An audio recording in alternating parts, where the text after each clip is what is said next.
Olá, estamos aqui no estúdio da DBO Editores para uma conversa rápida aqui com o presidente das BIA, Sérgio Saúd.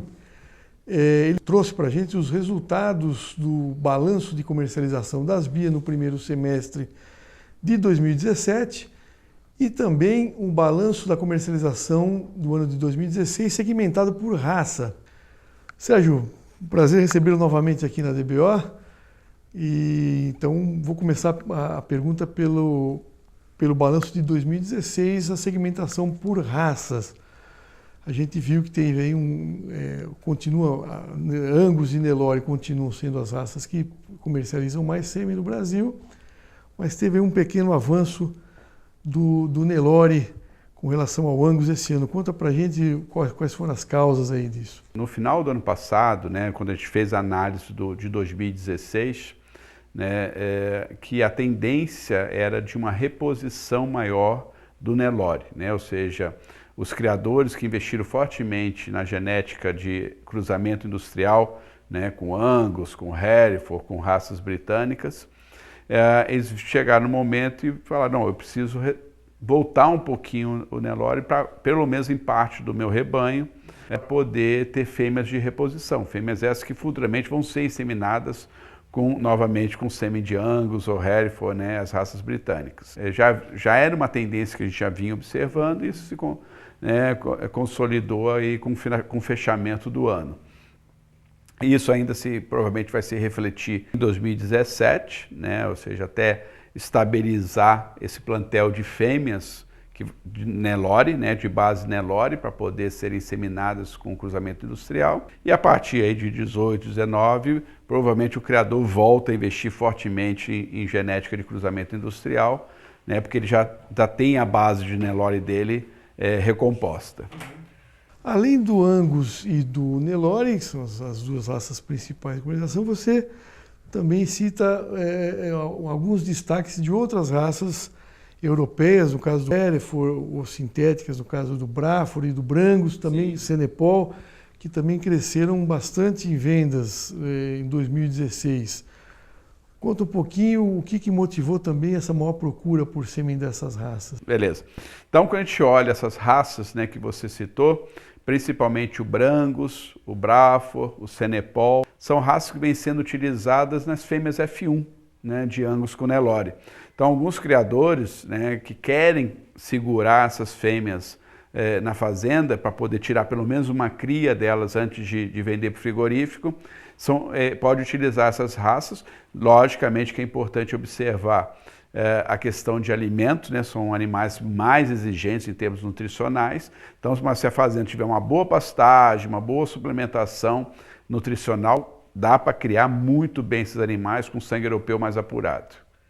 E o resultado também em termos do produto que vai ser gerado desse tricruzado que a gente fala, o tricross, também é um produto de excelente mercado. Né? Fantástico, aquela carcaça maravilhosa, o animal que vai chegar aí em 18 arrobas com 18 meses ou menos, às vezes até 16 meses.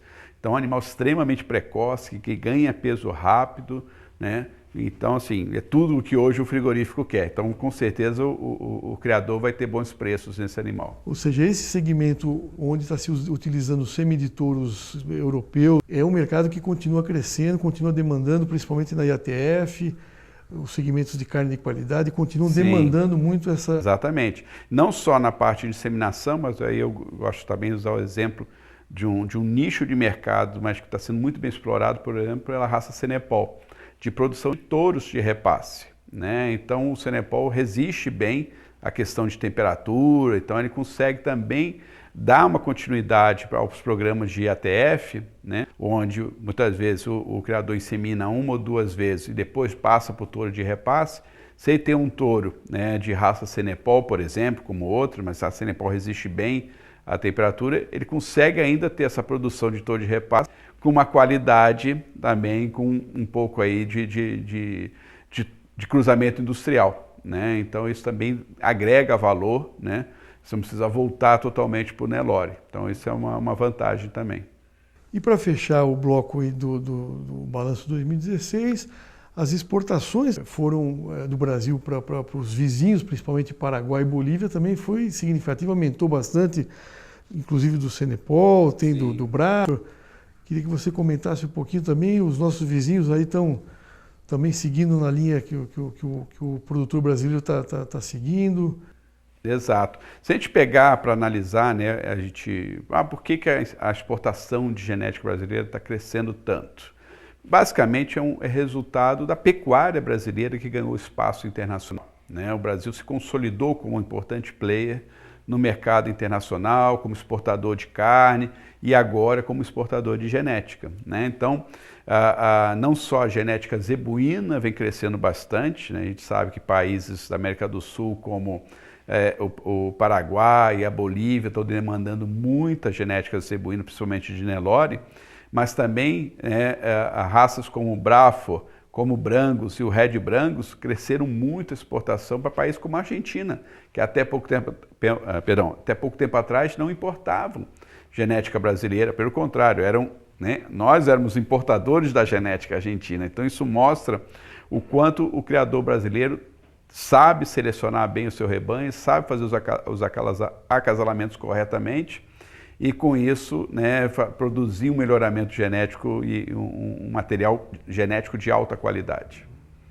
Beleza. E mudando um pouquinho então agora o foco para o primeiro semestre de 2017. O balanço de 2016 tinha mostrado um pequeno recuo para o corte, um recuo maior para o leite. Você acha que pode ser revertido esse quadro? Esse último trimestre, como você falou, o segundo semestre é o que tem maior quantidade de venda de sêmen.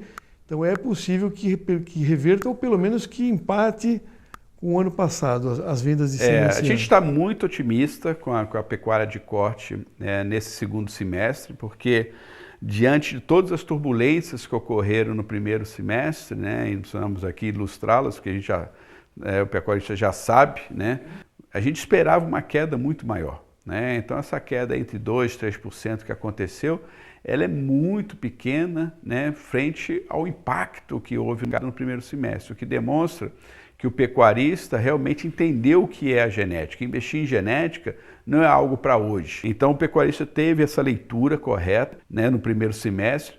O primeiro semestre ele representa só 1/3 do mercado de genética de corte, né? O grande volume é agora, né, entre agosto e novembro, a maior concentração de negócios ocorrem agora.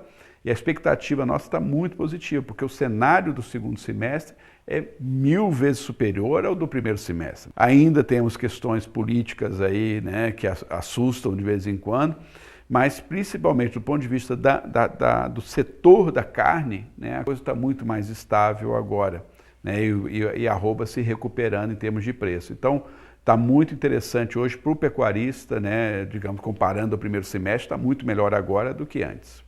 E essa recuperação de preço, falando um pouquinho de perspectiva para o final do ano, vendas e pensando lá na frente, pensando no que vai vir de resultado depois, essas compras, essa recuperação que a arroba teve, você acha que isso deve se manter e o pecuarista investir na... A análise que a gente fazia em função do ciclo do boi, a gente sabia que a oferta estava muito alta, né? Isso ia empurrar o preço da arroba para baixo. Então, quando começou a situação toda de mercado no primeiro semestre, quando estava aí na casa dos 130, 135, estava dentro de uma normalidade esperada já, né, em função da oferta que estava grande. Logicamente, quando começou a cair mais que isso, que chegou em algumas regiões até 120, um pouco menos, assustou, né? E agora a gente recuperou patamares próximos, hoje eu ouvi falar até em 140, 144 em algumas regiões, né? E isso demonstra, né, uma recuperação bastante forte, acima da expectativa que era em torno de 135 realmente. Então está muito favorável, digamos assim, o mercado agora. Sérgio, muito obrigado pela sua visita, pelas suas informações e até uma próxima então. Eu que agradeço. Um grande abraço.